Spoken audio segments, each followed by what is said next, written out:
Tonight on Steelers Talk, we have the latest Week 8 injury updates here for you guys as the Pittsburgh Steelers prepare to take on the Green Bay Packers on Sunday Night Football. Then Steelers defensive coordinator Teryl Austin took the podium today, and he said, what about the Steelers defense? I'm going to be reacting to that later in the show, and then we'll finish up here with Cam Heyward and Darius, who both discussed the loss versus the Cincinnati Bengals on their respective podcasts this week. So I'm going to be reacting to what they had to say at the end of the show, so you're not going to want to miss that. But earlier today, guys, we did put out a video here on the channel where I break down my list of 6 players on the Steelers that I think should be getting more playing time, and then also 3 players that I think should be getting less playing time moving forward. So make sure you check out that video from earlier. I'll put the chip to that one in the top right of today's show. And make sure you guys click that subscribe button and join us here on Steelers Talk. We now have over 100,000 subscribers. We are the only Steelers news program on planet Earth, at least on YouTube, that has 100,000 subscribers. So make sure you guys click that subscribe button because we try to provide you guys in-depth, contextualized, very, very in-depth content on the Pittsburgh Steelers. News and rumors content, injury updates, previews for every single game, post-game reactions. We try to give you guys at least 2 videos a day on this channel. So if you guys want daily and free Commanders content that's also entertaining, make sure you click that subscribe button and join the Steelers Talk family. So we'll start here with some injury updates here and a couple of concerning injuries popped up on the injury report this week here for the Pittsburgh Steelers. We'll start with T.J. Watt, the outside linebacker here, who popped up with a hip injury. He did not practice yesterday or today, or he didn't practice yesterday. I believe he was a limited participant today, but that's certainly a little bit concerning, and maybe that means he might be on a little bit of a pitch count, especially because Teryl Austin said today that they might be looking to get Nick Herbig a little bit more playing time. Just something to keep your eye on there, but I don't think that's going to be anything that challenges T.J. Watt's ability to play on Sunday night. And then Zach Fraizer, the starting center for the Pittsburgh Steelers, also popped up on the injury report today with a calf injury. He's wearing a sleeve on his leg. Apparently he had his calf tightened up in the game, actually, last Thursday versus the Cincinnati Bengals, and he says that it's sore, but he's probably going to be good to go. Brooke Pryor reported that here earlier today. Says Steelers center Zach Fraizer said his calf injury happened on the second drive of the Bengals game. He said it feels quote-unquote sore, but he thinks he'll be okay. But he has not been participating in these drills with his teammates over the first few practices of the week. We'll be monitoring his status as the week goes on, but if I had to guess right now, I think both T.J. Watt and Zach Fraizer end up giving it a go on Sunday night. But now shifting over our focus to Green Bay, where it sounds like Christian Watson, who hasn't played all season to this point, coming off a very serious injury from last season. Sounds like he may make his season debut this Sunday here, playing against his former quarterback in Aaron Rodgers this weekend. Watson said this when he was asked whether or not he's going to play this week. He said, quote, "That's my plan. My goal and my plan is to play this week." And then head coach Matt LaFleur responded to those comments today by saying this: "That's a great mindset to have. I want all of our guys to have that mindset. But ultimately, that's going to be a medical decision." So we'll see if Christian Watson's going to be able to give it a go. But if Watson's optimism is any indication, I would say right now, I would guess that he probably plays on Sunday. But Matt LaFleur also confirmed today that Dontayvion Wicks is unlikely to play this week with a calf injury. So that's another receiver that's down for the Green Bay Packers. They're already going to be down Jaden Reed, their number 1 guy in this offense when healthy. So, losing Dontayvion Wicks, another bigger body, kind of route runner guy, is going to hurt them a little bit. So that means that the likely Green Bay wide receiver rotation, for sure, Romeo Doubs and Matthew Golden, their rookie out of Texas, are going to be the number 1 and number 2 for them this weekend. Christian Watson, we'll see if he plays, and if he does, I would say he's probably going to be on a pitch count. Then you got Savion Williams and Malik Heath as some backup options. Savion is kind of their manufactured touch guy, and Malik Heath has actually shown some pretty good things this year as well. So I expect to see all 5 of these guys out there on the field on Sunday, and I'm sure it's going to be a pretty healthy rotation as the night goes on. So let me know the over or under for the Steelers defense this weekend. Do you think they give up Over or under 26.5 points versus the Green Bay Packers this week. They gave up over 30 to Joe Flacco and the Cincinnati Bengals on the road last week on Thursday Night Football. Do you think they get them to under 27 in this ball game? Type O for over or U for under. Let me know what you guys think down there in the comment section. This is going to be the pinned comment on today's show. So in just a second here, I'm going to tell you about our sponsor today at Prize Picks. And while I tell you about today's sponsor, get down there in the comment section and let me know over or under. And with that, let's have a word from our sponsor today at Prize Picks. And you and I, we both make decisions every single day, but on Prize Picks, being right can actually get you paid. Don't miss any of the excitement this season on Prize Picks, where it's good to be right. Football season is here and in full swing, and you better believe I'll be getting my Prize Picks lineups in all season long. Prize Picks is super simple to play. Just pick more than or less than on 2 to 6 player stat projections, and if you get your picks right, you could cash in. PrizePicks also puts their users first, so all withdrawals are fast, safe, and secure. PrizePicks also offers Venmo, Apple Pay, MasterCard, and more for quick and easy deposits into your account this football season. And a new feature from PrizePicks that I absolutely love is injury reboots. If one of your players leaves the game in the first half and does not return, PrizePicks will not count it as a loss. So for my lineup here, for Vikings versus Chargers on Thursday Night Football this week, I'm taking the less on Justin Herbert, the more on Justin Jefferson receiving yards, and the more on rushing yards for Kamani Vidal. Download the app today and use code CLNS to get $50 in lineups after you play your first $5 lineup. That's code CLNS to get $50 in lineups after you play your first $5 lineup. Prize Picks, it's good to be right. So today in the south side of Pittsburgh, D.C., Teryl Austin took the podium today to answer questions about kind of what went wrong versus the Cincinnati Bengals last week. I'm sure, a lot of the reporters were very antsy to ask him some questions because there's been a lot of criticism put on Coach Austin over the last really several weeks as he has struggled to get this very talented and expensive defense to play the way that he wants them to play this season. And what Austin said, and really the reason why, and what he called the stem of the reason for why the defense has been inconsistent is because of the run defense. This is what Austin had to say about why this defense has been so inconsistent this year. I have a simple answer for you. We have to stop the run. It opens up so many things for the other teams when you can't stop the run. Also, on top of that, Nick Farabaugh from Penn Live tweeted this out.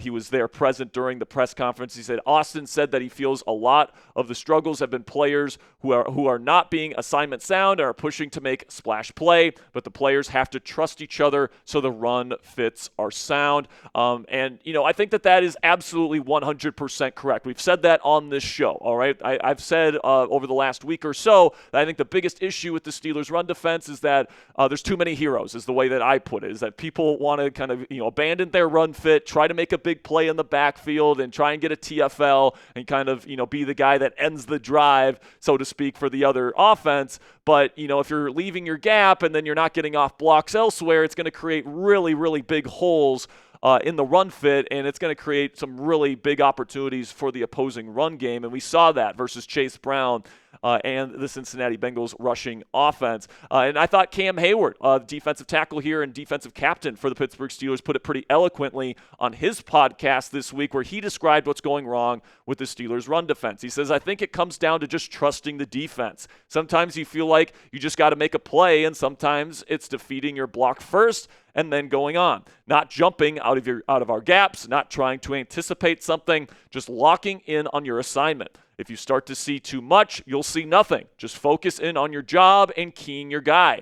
As a team, you have to just buy into what the group is doing. Everyone's always looking for that knockout TFL. Sometimes a 1 or 2 yard stop is money. And this is exactly, almost verbatim what I have said on this channel. When I've been talking about the run defense and what's going wrong here is that there's just too many heroes. There's too many people that want to make a big play when, if you give up a 1 or 2 yard gain, maybe even a 3 yard gain, that is a very successful rushing defense snap in most scenarios, unless, it's some sort of short yardage situation, right? So, I think we've seen this run defense play very well this year. The first 2 weeks, without Derek Harmon out there, and they were kind of figuring things out, and Peyton Wilson wasn't having a great time of it out there in run defense. It wasn't very good. But then from weeks 3 through 6, all right, outside of that Cincinnati game last week, I mean, for 3 straight games, they looked really, really good, and they were one of the higher performing rushing defenses in the entire National Football League. I mean, hell, they were first in EPA per rush allowed. So we've certainly seen that this rushing defense can, have success going up against even good run games. I mean, the Cleveland Browns and Quinshon Judkins are beating everybody right now on the ground except for the Pittsburgh Steelers in Week 6. And in the end here, guys, I think the run defense isn't what concerns me the most, okay? And the fact that Austin says that is the root of the problems with this defense concerns me a little bit, because I actually think the biggest concern, and I think that the most consistent concern that has been there, not just over, last week or, the first 2 weeks of the season, but all season, has been the Steelers secondary. And obviously you didn't have Joey Porter Jr. for a number of weeks there, but even with Joey Porter Jr. on the field for the entire game last week, you get absolutely ripped versus Jamar Chase and the Cincinnati Bengals passing attack. And that has been a very consistent theme for the Steelers defense this year, and why this unit currently ranks in the bottom half of the league among most defensive stat categories. So this is what Austin had to say about the cornerbacks today. He did address it, and he said, quote, "We all thought we'd be better at cornerback at this point, but I know these guys are pros and will bounce back." And this kind of echoes what Mike Tomlin said earlier this week about the cornerbacks, saying this: "Our cornerback certainly hasn't met our vision to this point, but I'm not discouraged. We got good people there, good players, good people, guys that got good relationships with the game, so we're just going to keep working." Now, my question to Tomlin and Austin here are they not discouraged, and do they feel like they'll bounce back because, they think that they're going to execute their kind of man-heavier style system better, or are they going to, switch up some things? Are they going to change their vision for what this defense is going to look like in order for this defense to have more success in the passing game, at least defending the run on this side of the ball? And I'm really hoping it's the latter, because, we've seen now 6 games of this passing defense really struggle, even against Justin Fields and the Jets offense, and they've stunk against everybody else so far this season. All right, so obviously there's something that you are asking your personnel to do that they are not doing very well. And the case that I've made on this channel is that they're playing too much man coverage. Jalen Ramsey and Darius Slay are much better with their eyes on the quarterback, where they're allowed to play instinctually and use their instincts to be able to close throwing windows and get to the football and do all those things that we know that they can do. But if you play man to man, that's a very physical, kind of traits-based kind of success or failure kind of system. And I just don't know if those guys have the gas in the tank to go up against the Jackson Smith and Jigbas of the world, and the Justin Jeffersons of the world, and the Jamar Chases of the world, and the Garrett Wilsons of the world in one-on-one coverage. And I think that we've seen that throughout the season with those guys consistently losing in those one-on-one matchups. Now, also Nick Farabaugh tweeted this out about something that Austin said, specifically about his play calling strategy in last week's game versus Cincinnati. He said, Teryl Austin says the 2 explosive runs by Chase Brown totally changed the way he called the game and shrunk their menu on the back end to deal with the Bengals' run game. Now, my read on that is that Austin pretty much panicked, all right? He abandoned a game plan that was working for the first 2 drives. Remember, the Steelers stopped the Cincinnati Bengals for 2 straight drives to start that football game. And, they were doing pretty good. And then, okay, there's a couple of bad reps in there in run defense, but, you completely throw that game plan in the trash, and you kind of have a more condensed kind of menu, is what he called it, of coverages that you run for the rest of the game. And then you allow Jamar Chase to just kill you on those coverages the rest of the game. This just strikes me as Teryl Austin got spooked and he got rattled, and, he was living in his fears, and he decided to play more conservatively and not play as aggressively as they did in the first 2 drives, because you give up a couple of explosive runs. It's like, how about we just plug up the run instead of, completely changing our defensive game plan, which makes it a lot easier on Jamar Chase, Joe Flacco, and company to completely just run the ball down your throats and pass the ball down your throats all game long from that point forward. It just doesn't make any sense, man. And for me, that's the definition of playing in your fears. All right, you can't let a couple of bad plays negate the game plan that you spent all week trying to prepare for and was working before those 2 bad plays. All right, for me, I don't think that was a good adjustment by Teryl Austin, and to me that projects kind of an aura of weakness from the Pittsburgh Steelers defensive coaching staff. So make sure you guys click that thumbs up icon if you haven't already.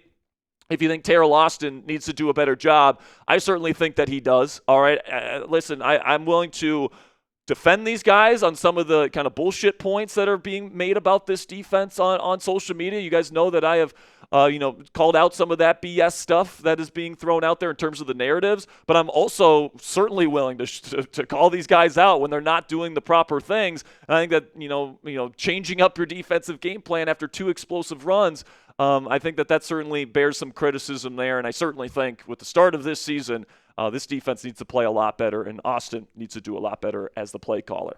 Now, to finish up today's show, we'll talk about what Darius Slay had to say on the Richard Sherman podcast, where he said that Tomlin wasn't sugarcoating nothing this week, all right? So if you're somebody that thinks that Tomlin is just okay with the way that they played on Thursday Night Football last week, well, think again, man, because apparently he wasn't holding anything back in the team meetings over the last several days. This is what Slay had to say.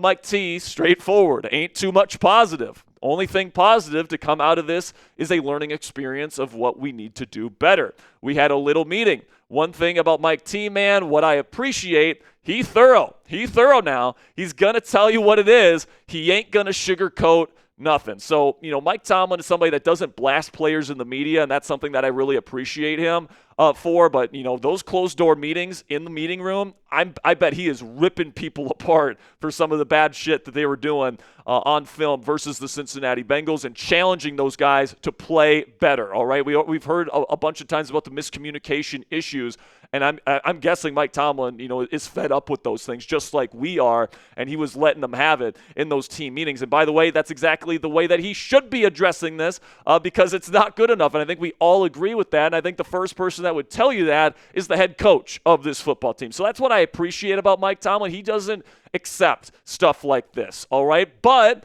on the other hand there, you have to switch some things up. You got to find the right pieces to the puzzle to figure out how to play this defense correctly, because clearly your vision for this defense, and especially how you were going to utilize the secondary, isn't working out. So you got to find some solutions. So it's one thing to not accept the result and to, hold people accountable in the meeting room, but it's another thing to kind of adjust your schematics and be able to come out with a better game plan moving forward. And I guess we'll have to see if Tomlin and Austin do that in the weeks to come. And if he can't do that, and we're talking about at the end of the season, this team went 9-8, missed the playoffs because the offense was good, but the defense, with the most expensive defense in the league with a defensive head coach, was the reason why that this team didn't make the playoffs or that they drastically underperformed.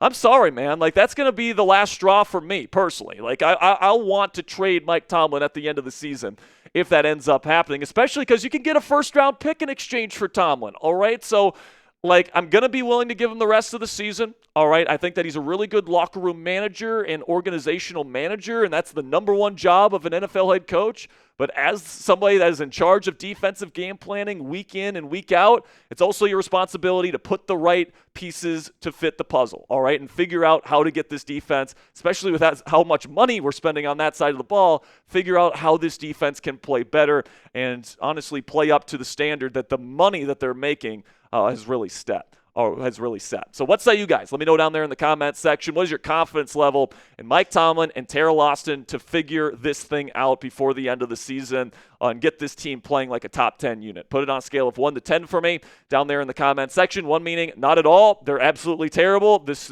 season is doomed. To 10 being these guys are really good. They're going to be able to figure it out. I have all the confidence in the world in these two men. That'll be it for today's edition of Steelers News and Rumors. Thank you guys so much for stopping by here this evening. I'll have more Steelers coverage for you guys tomorrow early on in the day, so make sure you click that subscribe button if you haven't already. Until next time, guys, here we go, Steelers.